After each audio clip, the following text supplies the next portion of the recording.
Paris Olympic தொடரில் பங்கேற்று தாயகம் திரும்பி இருக்கக்கூடிய டேபிள் டென்னிஸ் வீரர் சத்யன் ஞானசேகரன் நம்மோடு இணைப்பில் இணைந்திருக்கிறார். அவரிடம் சில கேள்விகளை முன்வைக்கலாம்.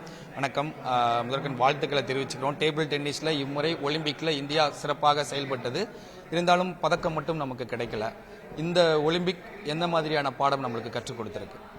டெஃபினட்டாக நீங்கள் வந்து லாஸ்ட் ஒலிம்பிக்ஸ்க்கும் இந்த ஒலிம்பிக்ஸ்க்கும் பார்க்கணும்னா நல்ல ஒரு இம்ப்ரூவ்மெண்ட் தெரியுது. விமென்ஸ் டேபிள் டென்னிஸ் எஸ்பெஷலி ரொம்ப நல்லா விளையாடினாங்க. ஸோ ஒரு பெரிய நம்பிக்கை கிடச்சிருக்கு. இந்த மாதிரி வேர்ல்டு லெவலில் நம்மளால் கம்பீட் பண்ண முடியும். சைனா, ஜப்பான், கொரியா போன்ற நாடுகளில் பயம் இருந்துச்சு. இப்போ வந்து அவங்களையும் கம்பீட் பண்ண முடியுன்ற நம்பிக்கை இருக்குது. ஸோ டெஃபினட்டாக வந்து இது ஒரு அடுத்த LA ஒலிம்பிக்ஸ்க்கு வந்து இது ஒரு பெரிய ஒரு லேர்னிங்காக இருக்கும்னு நான் நம்புகிறேன். அண்ட் நெக்ஸ்ட் ஒலிம்பிக்ஸில் நீங்கள் டெஃபினட்டாக மெடலுக்கான பாசிபிலிட்டி இன்னும் நிறைய பார்க்கலாம் டேபிள் டென்னிஸ். நிச்சயமா உலக லெவலில் டேபிள் டென்னிஸ்ல இந்தியா வளர்ந்து வரக்கூடிய ஒரு நாடா இருக்கு. செகண்ட் ரவுண்ட், தேர்ட் ரவுண்டுக்கு நம்ம குவாலிஃபைட் ஆகி போறதே வந்து ஒலிம்பிக்ல ஒரு மிகப்பெரிய ஒரு சாதனையா கொண்டாடப்படுது.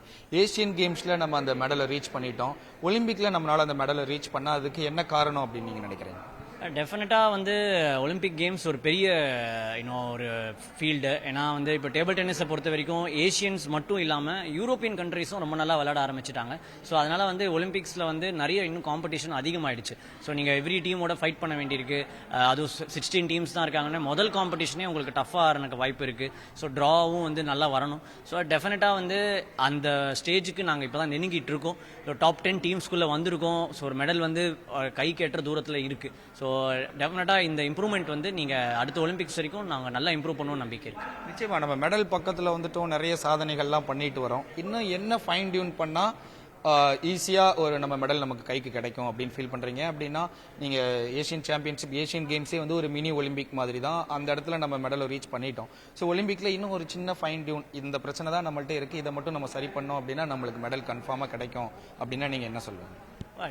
ஸ்போர்ட்ஸை பொறுத்த வரைக்கும் அந்த ஒரு அன்சர்டினிட்டி தான் ரொம்ப இது. பட் எனக்கு வந்து இன்னொரு கிராஸ் ரூட்ஸ் லெவலில் நீங்கள் இம்ப்ரூவ் பண்ணீங்கன்னா நிறைய பேர் வந்து பாசிபிலிட்டிக்கான சான்சஸ் இருக்குது. அண்ட் ப்ளஸ் ஃபாரின்லேருந்து ஸ்பாரிங் பார்ட்னர்ஸ் வந்து நம்ம இந்தியாவுக்கு எடுத்துகிட்டு வரணும். இப்போ எப்படி இந்த மாதிரி UTT லீக்ஸ் பண்ணி ஃபாரின் பிளேயர்ஸ் இங்கே எடுத்துகிட்டு வராங்களோ அது மாதிரி ஃபாரின் பிளேயர்ஸ் இங்கே எடுத்துகிட்டு வந்து அவங்களோட சேர்ந்து ட்ரைனிங் பண்ணால் நம்மளுக்கு வந்து அந்த எக்ஸ்போஷர் கிடைக்கும். ஏன்னா வெளியூரில் வந்து கண்டிஷன்ஸ் வேறு மாதிரி இருக்குது. அந்த கண்டிஷன்ஸை இன்ஃப்ராஸ்ட்ரக்சர் நம்ம பெரிய ஸ்டேடியம்ஸில் வந்து ப்ராக்டிஸ் நிறைய பண்ணணும். அண்ட் நிறைய பிளேயர்ஸ் இங்கே இன்வைட் பண்ணி அவங்களோட ட்ரைனிங் பண்ணணும். மேட்சஸ், ப்ராக்டிஸ் மேட்சஸ் மாதிரி விளையாடணும். ஸோ அப்படி விளையாடும் போது அந்த ஒரு பெரிய டோர்னமெண்ட்டுக்கான பயம் உங்களுக்கு போயிடும். ஸோ ஐ ஃபீல் அந்த மாதிரி பண்ணும்போது நம்மளால இது அந்த ஒலிம்பிக் மெடலுக்கான பாசிபிலிட்டியை அதிகப்படுத்த முடியும். நிச்சயமா டோக்கியோ, பாரிஸ் 2 ஒலிம்பிக் கிளம்பும் நீங்க பார்த்துட்டு வந்துட்டீங்க. அடுத்து லாஸ் ஏஞ்சல்ஸுக்கு தயாராகிட்டு இருக்கீங்க.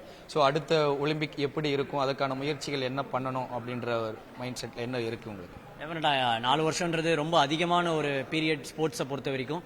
பட் அந்த எக்ஸ்பீரியன்ஸ் வந்து எனக்கு நல்லா யூஸ்ஃபுல்லாக இருந்திருக்கு. ஏன்னா எவ்ரி கேம்ஸில் வந்து எனக்கு எப்படி ப்ரெஷரை ஹேண்டில் பண்ணுறது, அதை எப்படி நெக்ஸ்ட் ஸ்டெப் போகிறது அப்படின்ற எக்ஸ்பீரியன்ஸ் வந்து எனக்கு கிடச்சிருக்கு. ஸோ அது கண்டிப்பாக யூஸ் பண்ணி இப்போ வந்து ஒரு மெச்சூர்ட் லெவலில் என்னால் ட்ரைனிங் பண்ண முடியும். நிறைய பிளான்ஸ் இருக்குது. யூரோப்பியன் கண்ட்ரீஸ்லேயும் வந்து நாங்கள் போய் ட்ரைனிங் பண்ண போகிறோம். நிறைய டோர்னமெண்ட்ஸ் விளையாட போகிறோம். ஸோ இந்த மாதிரி விளையாடும் போது LA வந்து என்னோட பெஸ்ட் ஒலிம்பிக்ஸாக இருக்கும் அப்படின்ற நம்பிக்கை எனக்கு இருக்குது. நிச்சயமா லாஸ் ஏஞ்சல்ஸில் டேபிள் டென்னிஸில் இந்தியா பதக்க மேடையை அலங்கரிக்கணும் அப்படின்றத ஒட்டுமொத்த இந்தியாவும் காத்துக்கிட்டு இருக்கு. அந்த சாதனையை நீங்க எட்டி பிடிப்பீங்க அப்படின்ற ஒரு நம்பிக்கையும் எங்களுக்கு இருக்கு. நியூஸ் 18 தமிழ்நாடு சார்பாக மீண்டும் ஒரு முறை வாழ்த்துக்களை தெரிவிச்சுக்கிறோம். நன்றி சார். ரொம்ப நன்றி. தேங்க்யூ. Thank you sir.